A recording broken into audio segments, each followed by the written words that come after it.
este lugar para tu nombre celebrar y adorarte a ti. En gratitud y amor, Señor, pedimos hoy tu dirección. Queremos ser más como tú.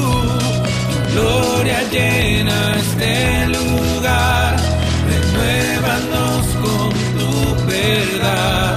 Tu salvación está aquí en Filadelfia, Filadelfia, mi casa.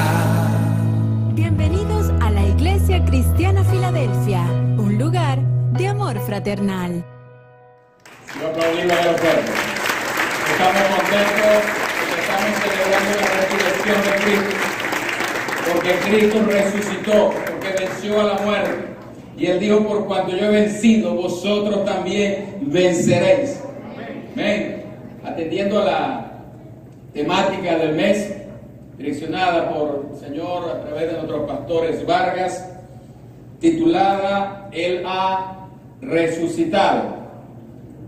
Hemos estado todo este mes y estudiando, viendo a través de la obra muy especial, espectacular que los jóvenes y el Ministerio de Arte realizaron, y atendiendo el tema de lo que es la resurrección de Cristo.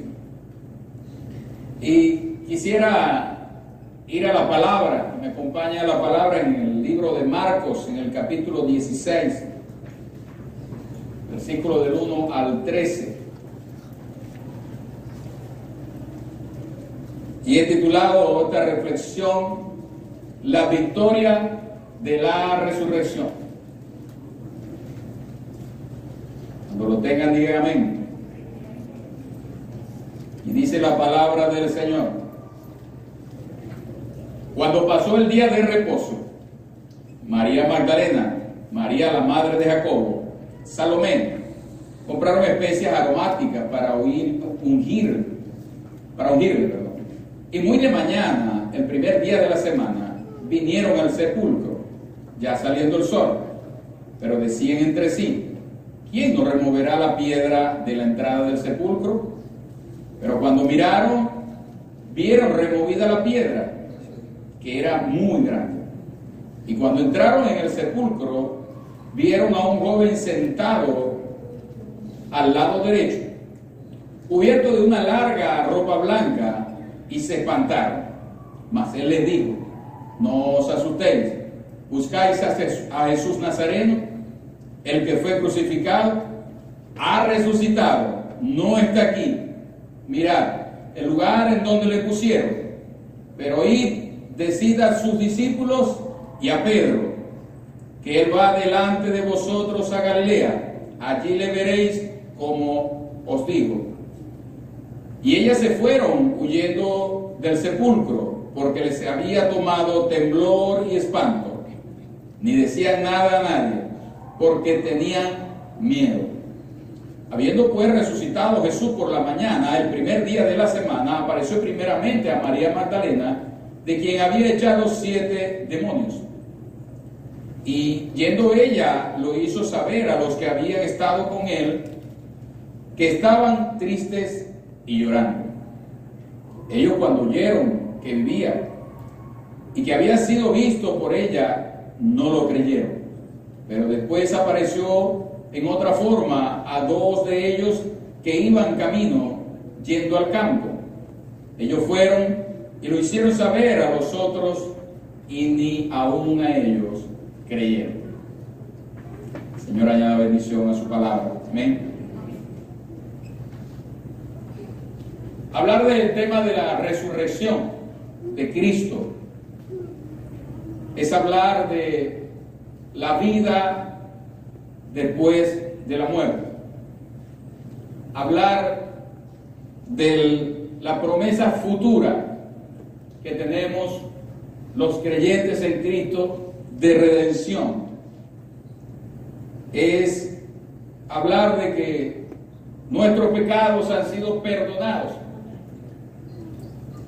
Y un día Después que partamos de este mundo, vamos a estar en la presencia del Señor, y dice la palabra que reinaremos para siempre. Amén. Hay mucha gente que pregunta, ¿cuál es la religión verdadera? Si la han preguntado, ¿verdad? Porque cuando le hablamos a la gente y de pronto llegan los testigos de Jehová, llegan aquellos, llegan los mormones, llegan cantidad de gente y hablándole siempre a la gente, y entonces cuando usted le habla, ya como que ha habido como que tanta información, y entonces pareciera que uno está predicando una religión más. Y hay que aclararle a la gente.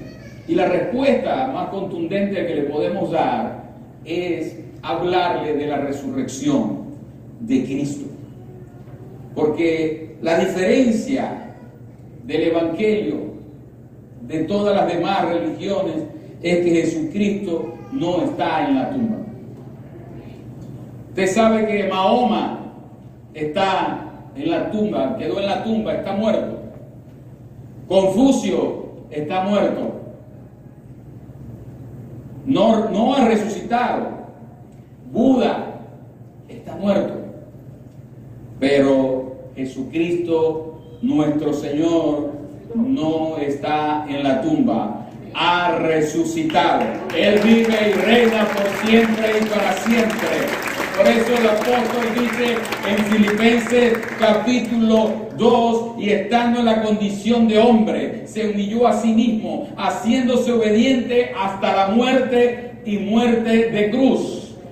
Por lo cual, esto trae una consecuencia, por lo cual Dios le exaltó hasta lo sumo y le dio un nombre que es sobre todo nombre, para que en el nombre de Jesús se doble toda rodilla de lo que está en el cielo, en la tierra y aún debajo de la tierra, y toda lengua confiese que Jesucristo es el Señor, que Jesucristo es el Señor. Gloria al nombre de nuestro Señor Jesucristo. Él vive, Él no quedó en la tumba. La tumba está vacía. La tumba de Jesucristo dice, no está aquí, ha resucitado. Aleluya. Él vive. La resurrección de Cristo es el fundamento de la fe cristiana. Con su resurrección Él mostró que era cierto todo lo que Él había dicho de Él, todo lo que le había enseñado a los discípulos en su ministerio en esta tierra. Porque este acontecimiento es el corazón mismo de la fe cristiana. La resurrección de Cristo es el fundamento. Si no se hubiese producido, nuestra fe, como dice el apóstol Pablo, sería vana. Vana sería vuestra fe y vana sería nuestra predicación. Estaríamos predicando aquí engañando a la gente. Estaríamos predicando aquí sin un objetivo que cumplir. Estaríamos haciendo algo vano, algo sin sentido, algo improductivo. Pero como Cristo resucitó, nuestra fe está fundamentada en la resurrección de Cristo, que Él está vivo, que Él no quedó en la tumba y que Él prometió que un día regresaría por su iglesia y estaríamos con Él para siempre. Amén. Si aplaudirlo, hágalo bien fuerte. Gloria, gloria, gloria, gloria a Dios.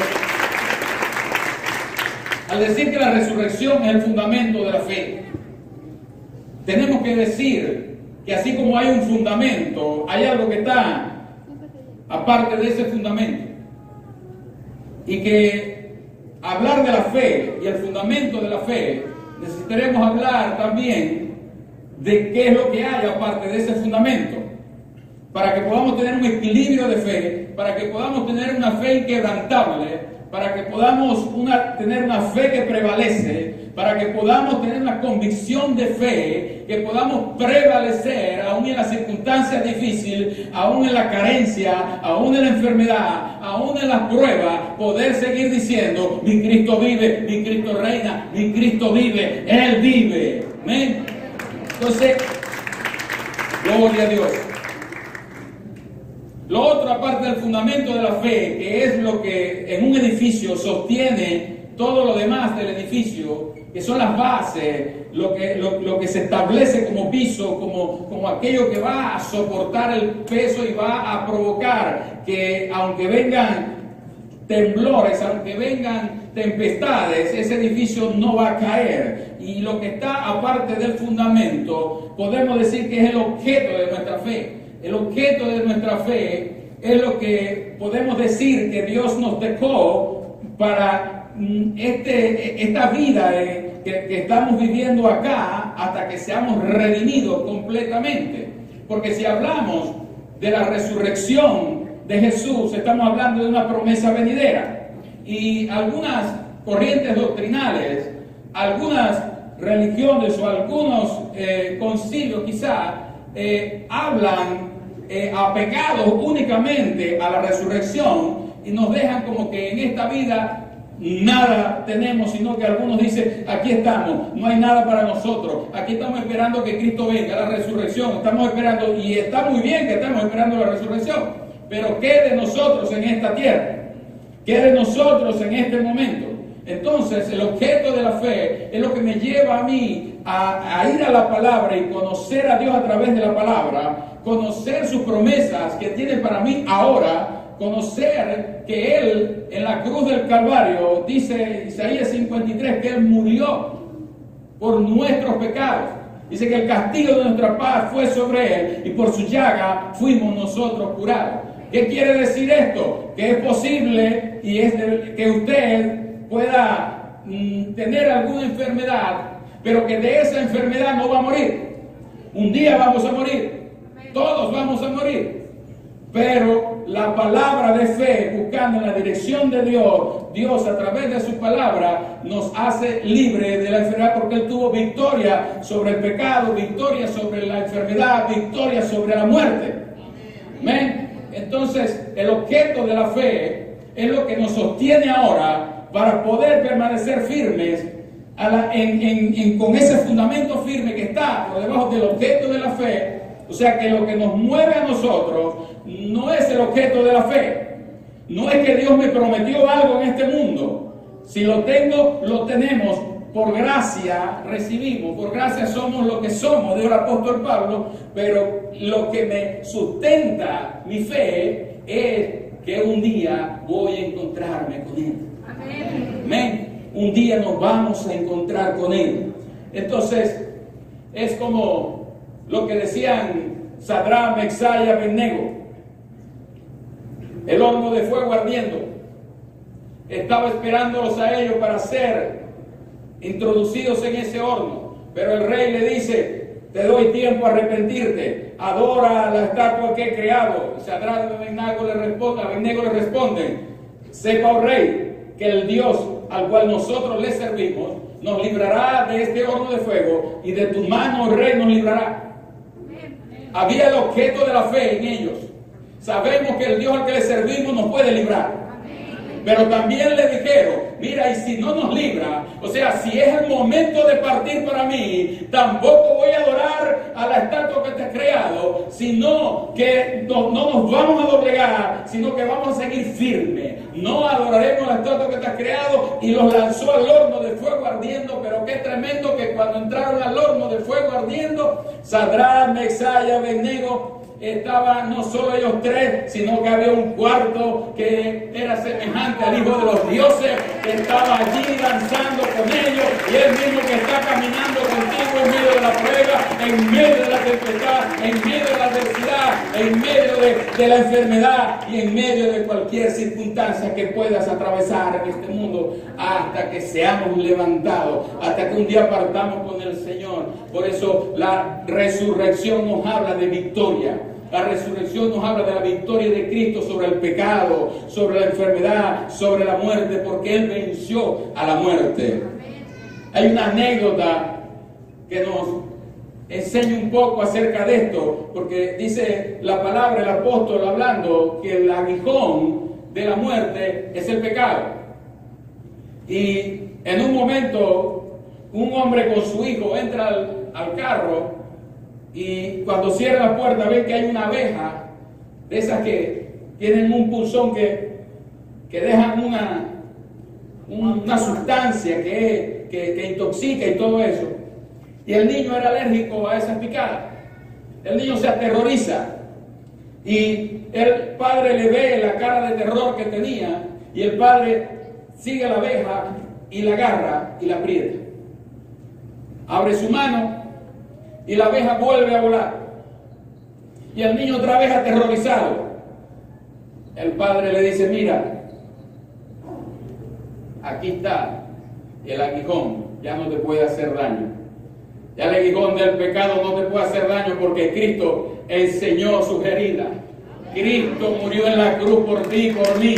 Cristo pagó el precio por el pecado, para que ya nosotros no vivamos el pecado, sino que seamos libres para vivir para Él. Amén. Hablar de la resurrección es hablar de 1 Corintios capítulo 15, que es una de las exposiciones más completas y trascendentales de lo que es la resurrección de Cristo. El apóstol Pablo, en el libro de 1 Corintios, hablándole a los corintios, el capítulo 15, dice del 12 al 19, dice el apóstol Pablo, y si Cristo es predicado que resucitó de los muertos, como dicen algunos entre vosotros que no hay resurrección de los muertos. Porque si no hay resurrección de muertos, Cristo tampoco. Y aún somos hallados falsos testigos de Dios, porque hemos testificado de Dios que Él haya levantado a Cristo, al cual no levantó. Y si en verdad los muertos no resucitan, porque si los muertos no resucitan, tampoco Cristo resucitó. Y si Cristo no resucitó, vuestra fe es vana, aún está ahí en vuestros pecados. Entonces también los que durmieron en Cristo son perdidos. Si en esta vida solamente esperamos en Cristo, somos los más miserables y dignos de conmiseración de todos los hombres. Mas ahora Cristo ha resucitado de los muertos, primicia de los que durmieron es hecho. El apóstol Pablo, hablando de esta vida, él dice, si solamente esperamos en esta vida por Jesucristo, para esta vida, y no hay más nada ya, entonces somos los más dignos de conmiseración de todos los hombres. O sea, como que no tiene sentido. No tiene sentido que Cristo murió en la cruz, pagó un alto precio para que nosotros vivamos en esta vida de pronto, quizás con comodidades, quizás con éxitos, con cosas, pero que un día vamos a morir y no hay esperanza para nosotros. Porque si Cristo no resucitó, no habría esperanza. Entonces, el apóstol Pablo le está haciendo una confrontación a los griegos, ya que con su filosofía había impregnado a la iglesia de Corintios. Y estaban corriendo estas doctrinas de que el cuerpo no resucitaba, de que no había resurrección de los muertos. Entonces el apóstol Pablo, porque aparentemente el apóstol Pablo como que estaba teniendo una crisis de fe.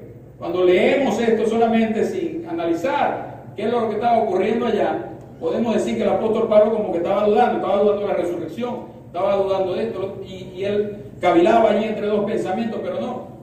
Él hace toda esta exposición para confrontar a los griegos con su filosofía y poder establecer el orden allá en la iglesia de Corinto. De hecho, el apóstol Pablo sigue diciendo más adelante, porque yo desde el principio les he enseñado lo que yo recibí, que Cristo murió por nuestros pecados conforme a las Escrituras, y que fue sepultado y resucitó conforme a las Escrituras, y que se apareció a los suyos conforme dice la Escritura. Entonces, es interesante la palabra de Dios cuando nos habla de la resurrección. Nos habla primeramente de que Cristo venció la muerte. En el capítulo 15 también nos habla de que nosotros, aquellos que hemos creído en Cristo, aquellos que estamos abrazando la fe en el Hijo de Dios, vamos a resucitar un día porque Él resucitó. Entonces, la muerte es el último enemigo de todos los seres humanos. La muerte surgió como consecuencia del pecado. Adán y Eva pecaron. Por lo tanto, dice la palabra que la paga del pecado es muerte, mas la dádiva de Dios es vida eterna en Cristo Jesús, Señor nuestro. Por eso allí, en ese capítulo, Pablo dice que por un hombre entró el pecado al mundo, pero por un hombre también vino la redención. Jesucristo hombre. Amén. En 1 Corintios hallamos varias veces el tema de la victoria. La Pascua de Resurrección es una celebración de la victoria sobre la muerte y la victoria eterna en el cielo.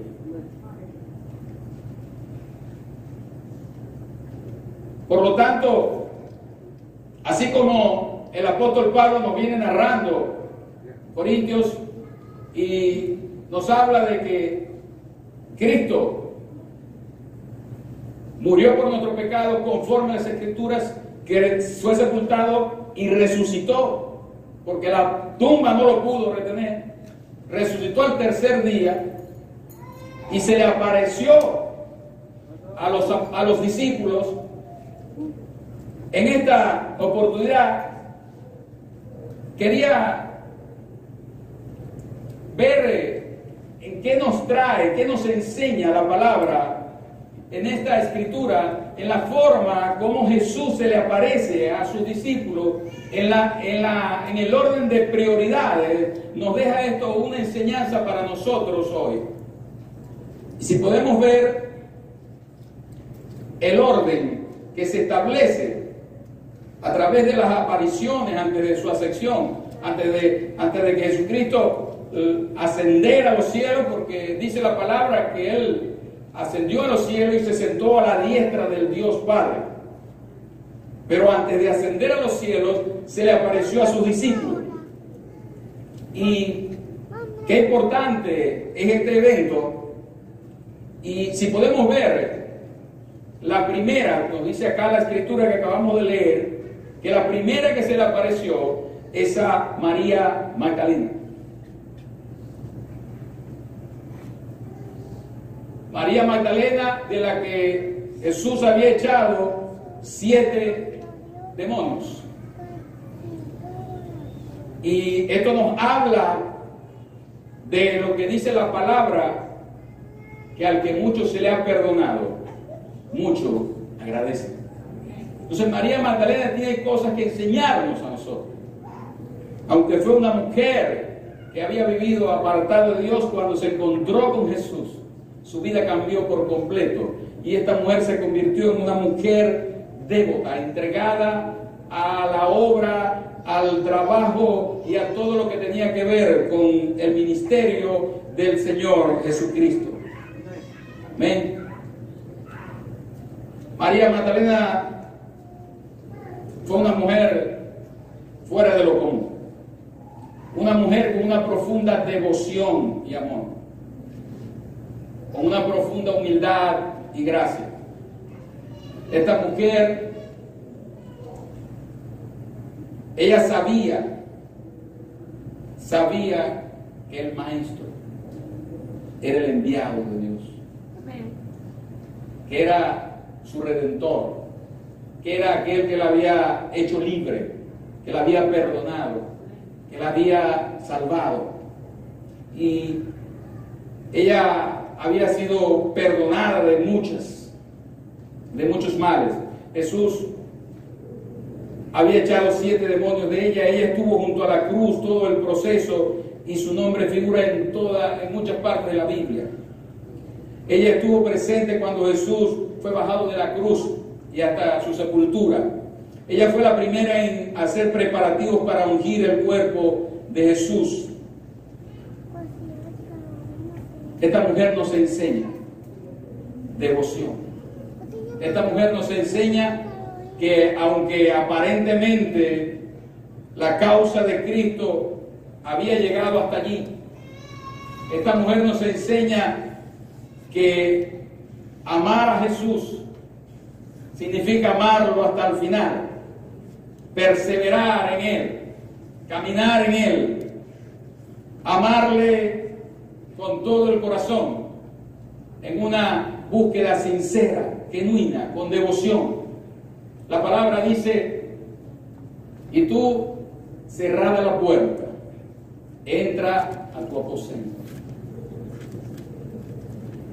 y ora a tu Padre que está en secreto, y tu Padre que te ve en secreto te recompensará en público. No se trata de orar delante de la gente, aunque los malos cuenten, pero si solamente lo hacemos así, no hay sincera devoción. No se trata de servirle para que nos vean, o nos den mérito, o nos reconozcan. Se trata de servirle por agradecimiento, por lo que Él hizo por mí en la cruz. Porque cuando me encontraba perdido, Él me halló y me dio libertad, vida eterna, perdonó mis pecados, me sanó, me restauró, me levantó. Y Jesús, a través de este evento de aparecérsele a María Magdalena, quizá para muchos de nosotros sería aparecerse a los 12, a los discípulos, a los apóstoles, o a los doctores de la ley, o a quizás cualquier otro personaje, a José de Arimatea, pero no, Jesús se le apareció a esta humilde mujer, enseñándonos que lo primero, lo más importante que Él está buscando de nosotros es un corazón agradecido, es un corazón dispuesto, es un corazón que emana el agradecimiento a Dios por lo que Él ha hecho por nosotros. En segundo lugar, Cristo se aparece a las mujeres que corrieron a informar a los discípulos sobre la tumba vacía. Mateo 28, del 8 al 10, narra de que ellas iban corriendo, Jesús se le aparece y la saluda y le dice salve, y ellas se asustaron. Y Jesús les dijo: no teman, no tengan temor. Cada vez que Jesús se aparece, Jesús nos dice: no temas. Porque Jesús sabe que las aflicciones de este mundo a veces traen temor. Jesús sabe que las circunstancias de este mundo a veces nos abruman, que a veces nos sobrepasan. Y por eso Él, cuando sabe que nuestras fuerzas están a punto de menguar, Él se aparece y dice: no temas, no temas, hijo mío, yo estoy contigo.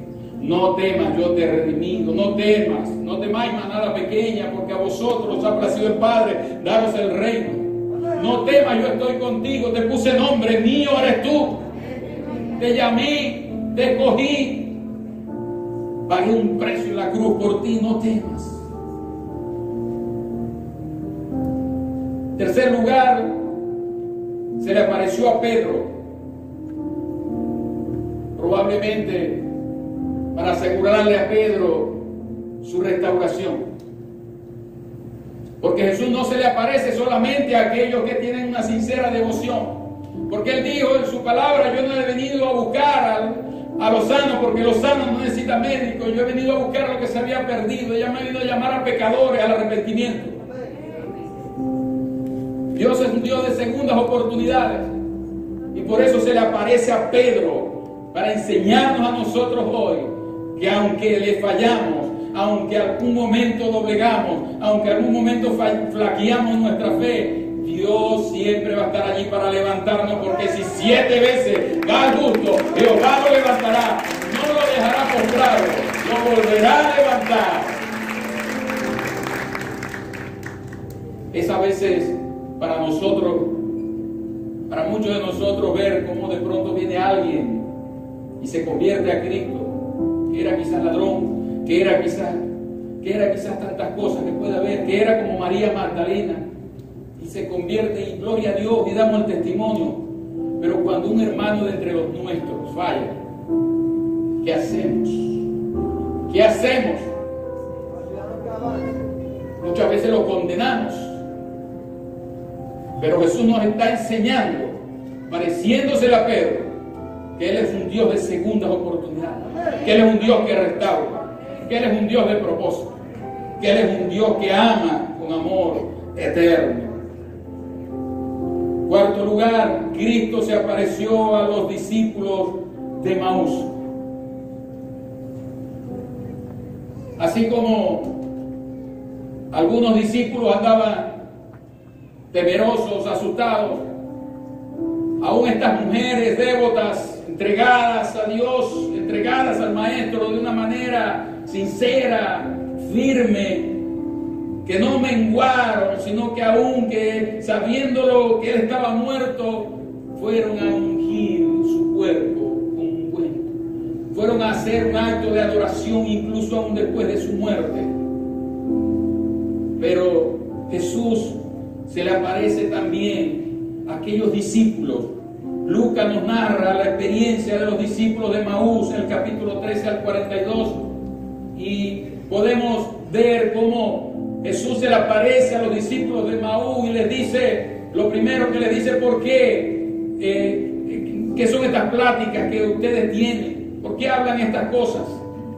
Una de las cosas que dice el apóstol Pablo en Corintios 15, no es rey, las malas conversaciones corrompen las buenas costumbres. Lo que hablamos tiene repercusión. Y estos hombres iban hablando desaliento, desesperanza. Estos hombres iban decepcionados, espaldas a Jerusalén. Ellos iban a Emaús. Jerusalén la estaban dejando atrás. Estaban dejando atrás el lugar donde Dios los había asignado. Estaban dejando atrás el propósito que Dios les había establecido. Estaban dejando atrás a Jerusalén. Iban camino a Emaús, pero Jesús es tan bueno que aunque vamos camino a Emaús, Él camina con nosotros. Jesús camino a Emaús, porque camino a Emaús significa, representa volver a la vida antigua, quizás volver al pecado, quizás volver a la tristeza, a la depresión que tenía antes. Se ha decepcionado porque a veces no vemos que las respuestas de Dios están a tiempo, o hay ciertas cosas que no veo como solución en la vida. Pero el apóstol Pablo para eso nos da una enseñanza tremenda, porque él dice, porque este leve peso de tribulación momentánea produce en mí un cada vez más excelente y eterno peso de gloria. Y explica por qué. Porque no miramos nosotros las cosas que se ven. Porque las circunstancias que se ven, la pandemia que se ve, la enfermedad que se ve en el ambiente, no es lo que nosotros nos mueve. Porque no miramos las cosas que se ven, sino que miramos aquellas que no se ven, que son eternas. No miramos aquellas. El apóstol Pablo estaba minimizando todas las crisis que él estaba pasando. Él había sido apedreado, había sido flagelado, había llevado circunstancias terribles y dolorosas en su ministerio, pero él decía, este leve peso de tribulación momentánea,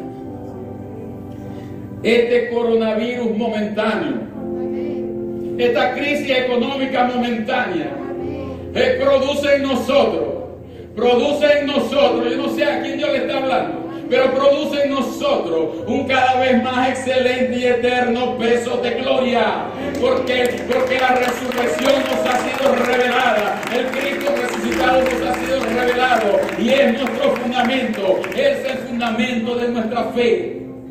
No nos mueven las circunstancias,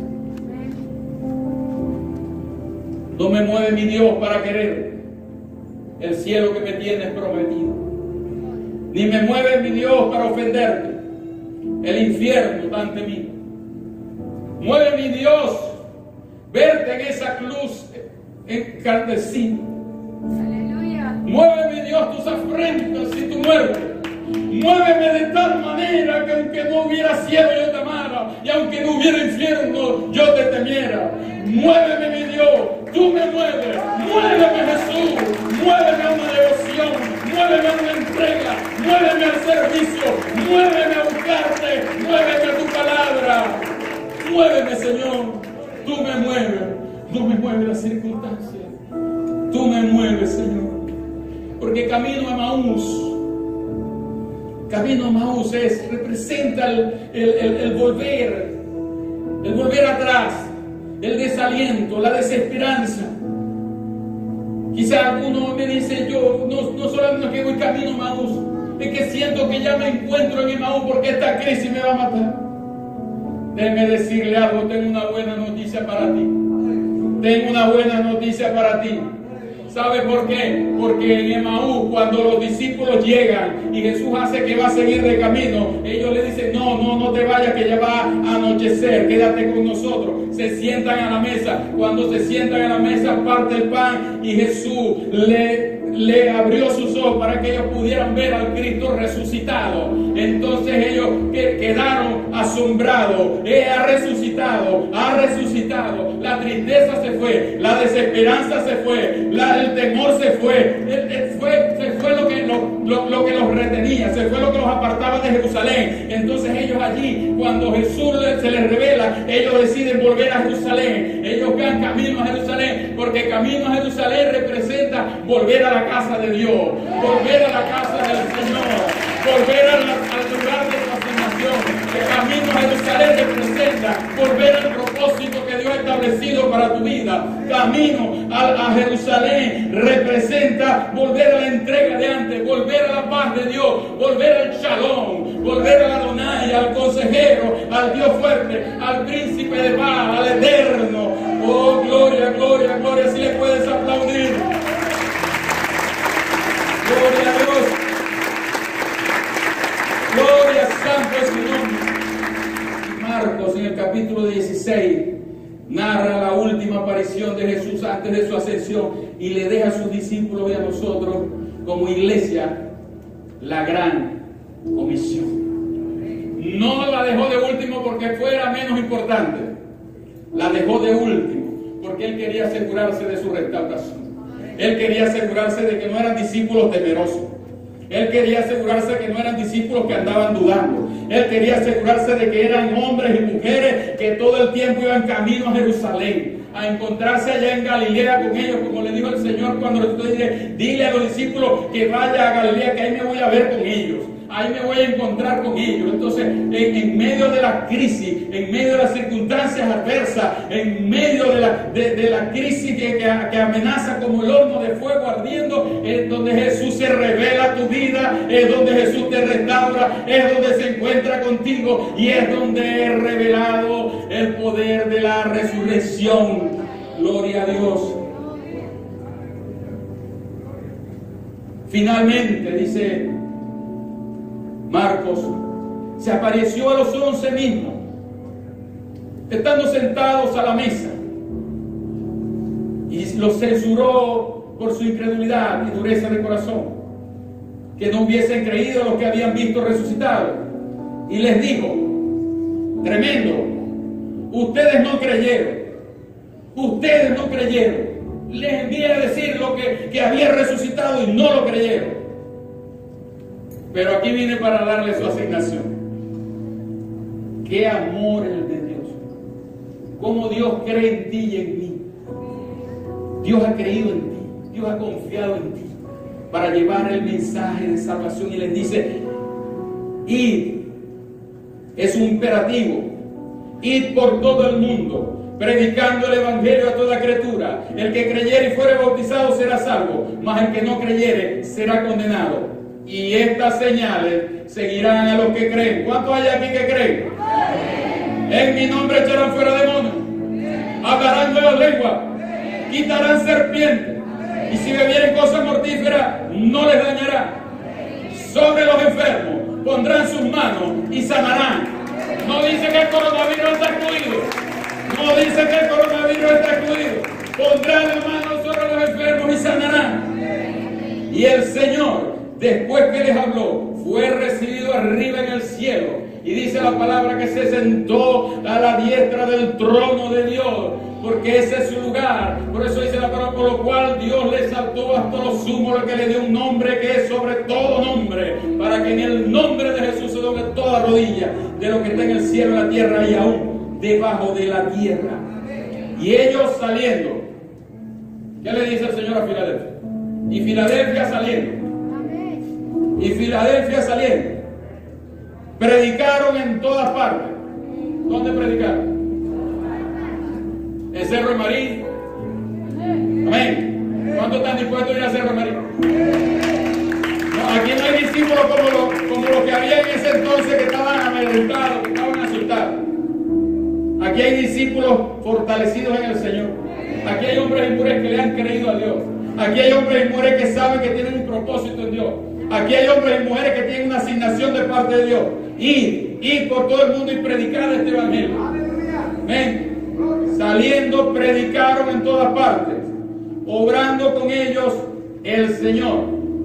No es tu fuerza ni las mías. Tú no sanas ni yo sano. Tú no libertas ni yo liberto. Obrando en ellos el Señor y confirmando la palabra con las señales que le seguían. El Señor va a confirmar la palabra que salga de tu boca. Pero dice la palabra, el que hable conforme a las palabras que Dios da. El que ministre conforme al poder que Dios da, para que en todo Dios sea glorificado. Denle el aplauso al Señor, que el Señor merece.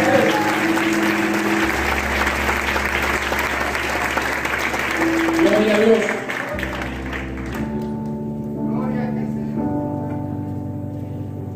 Para culminar,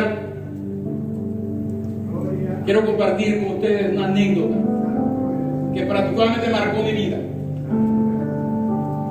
y me bendice demasiado.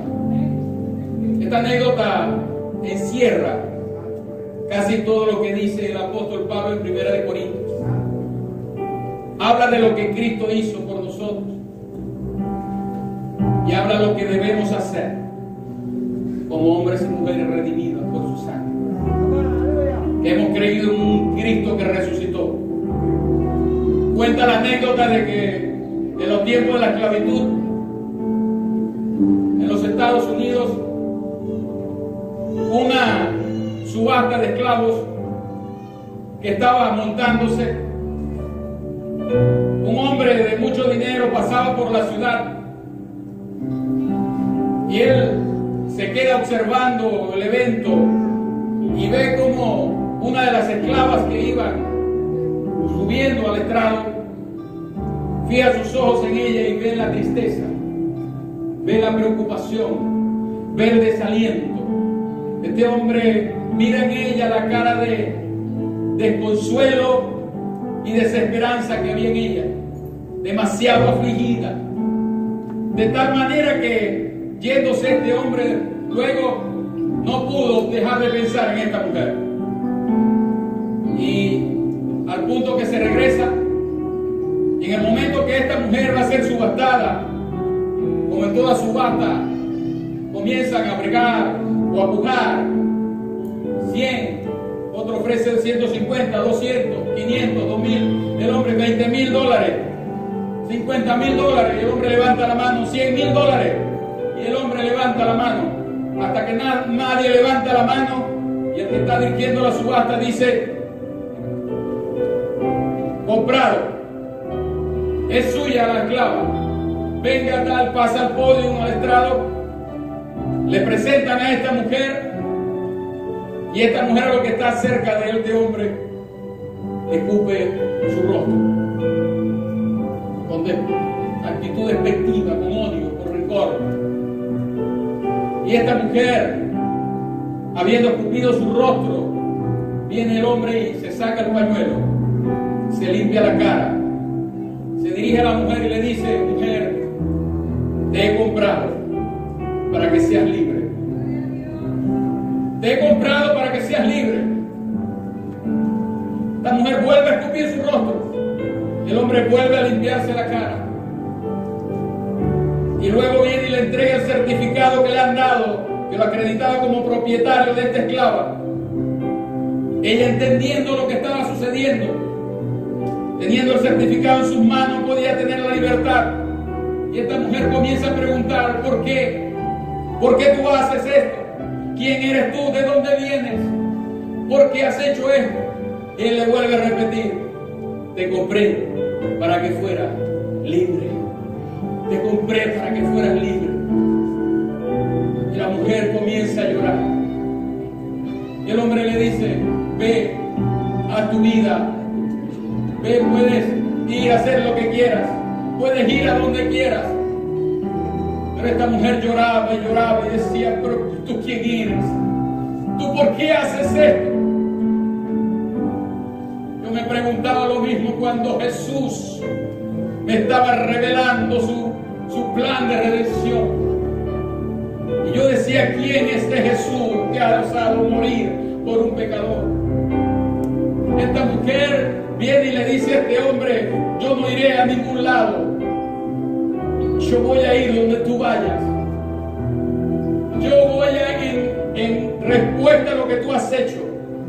¿Cómo puedo pagarte si no es sirviéndote el resto de mi vida? Yo voluntariamente seré tu esclavo, porque la palabra de Dios dice que o somos esclavos del pecado para muerte, o somos esclavos del Señor para salvación, para redención, para vida eterna. Esta mujer decidió servir al Señor que la había comprado. ¿Cuánto más nosotros hemos sido comprados con un precio de sangre? ¿Cuánto más nosotros nos vamos a atender a esta comisión que nos ha dejado de ir y hacer discípulos a todas las naciones, bautizándolos en el nombre del Padre, del Hijo y del Espíritu Santo, enseñándoles que guarden todas las cosas, porque Él dijo, porque aquí yo estoy con vosotros todos los días y hasta el fin? Si puedes ponerte de pie. Gloria llena este lugar, renuévanos con tu verdad. Tu salvación está aquí en Filadelfia, Filadelfia, mi casa. Bienvenidos a la Iglesia Cristiana Filadelfia, un lugar de amor fraternal.